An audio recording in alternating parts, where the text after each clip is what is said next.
Assalamualaikum warahmatullahi wabarakatuh. Nama saya Huzaifah dari kelas 10 MIPA 2. Di video ini saya akan bermonolog yang bertema keegoisan.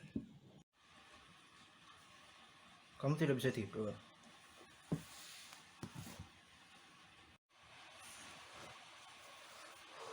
Iya kek, udara malam ini rasanya sangat dingin kek.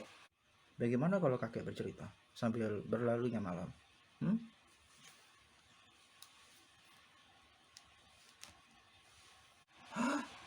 Cerita apa kek? Cerita ini tentang cinta seorang raja yang ditakdirkan untuk menghancurkannya.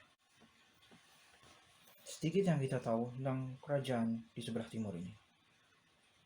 Jauh di seberang lautan, yang namanya hampir terlupakan di antara runtuhan yang menghiasi pantainya, lebih sedikit lagi yang tahu tentang penguasa mudanya yang bodoh, yang hatinya hanya penuh dengan cinta yang akan ditakdirkan untuk menghancurkannya.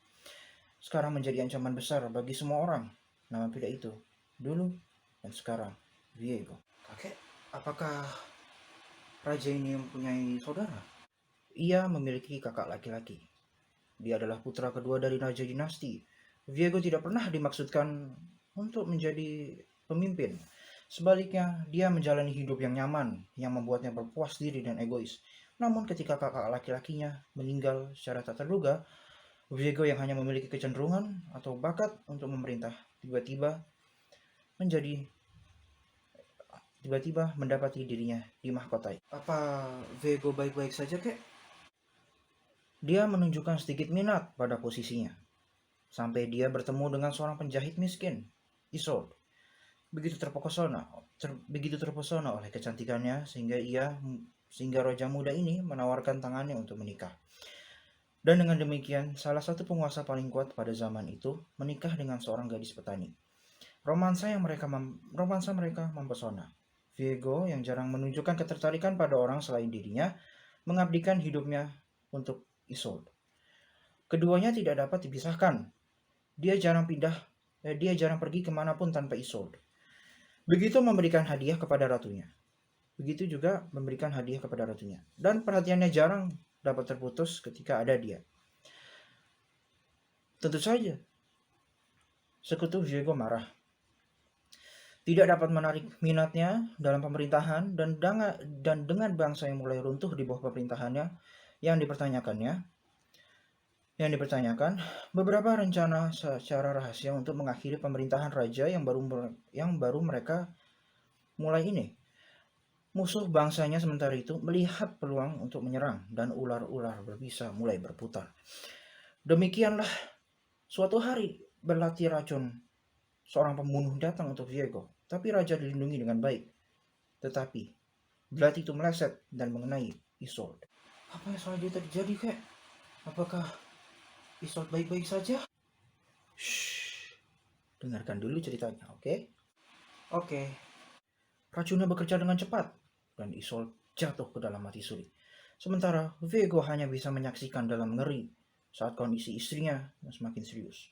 Dipenuhi dengan amarah, keputusasaan, dia menghabiskan setiap koin terakhir di dalam pundi-pundi miliknya untuk mencoba menyelamatkannya. Tapi ini semua sia-sia. Isolde tewas di tempat tidurnya, dan Viego diliputi dengan kegilaan. Pencariannya untuk penawar menjadi putus asa. Gila, tidak dapat menerima kematian istrinya.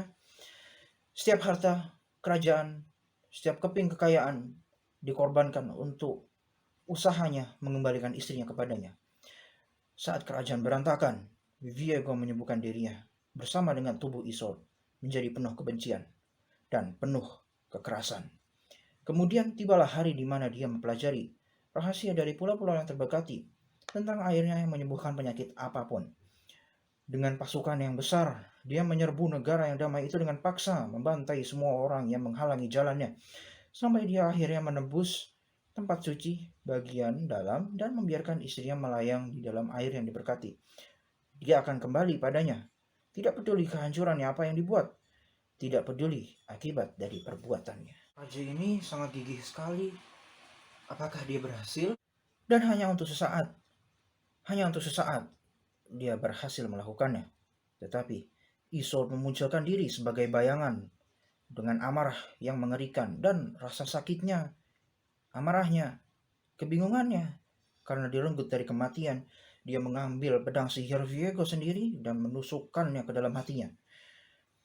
Keajaiban air dan pedang kuno itu bentrok, sehingga energi tersebut meletus, merobek kepulauan, menjebak semua yang disentuhnya dalam siksaan mayat hidup yang sadar. Nasib Viego, Viego tidak ingat apa-apa. Negaranya runtuh menjadi kehancuran. Negara-negara besar bangkit jatuh. Dan pada waktunya, bahkan namanya dilupakan. Sampai 1000 tahun telah kematiannya, Viego berdiri sekali lagi. Dan kali ini, dia tidak akan gagal.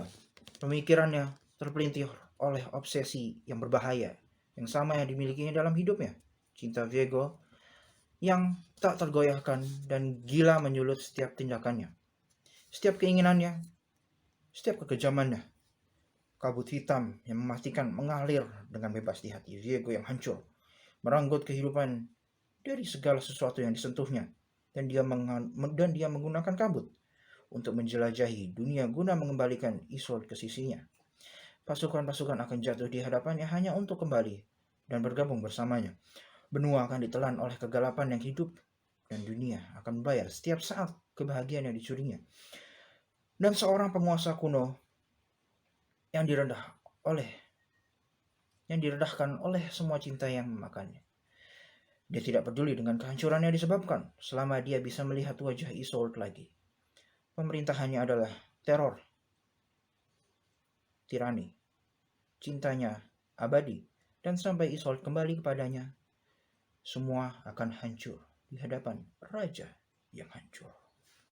Sedih sekali, padahal Viego itu kehilangan seseorang yang dicintai, seseorang yang sangat peduli kepadanya, tapi karena keegoisannya, semua yang dia ketahui, cintai, mempunyai, hilang.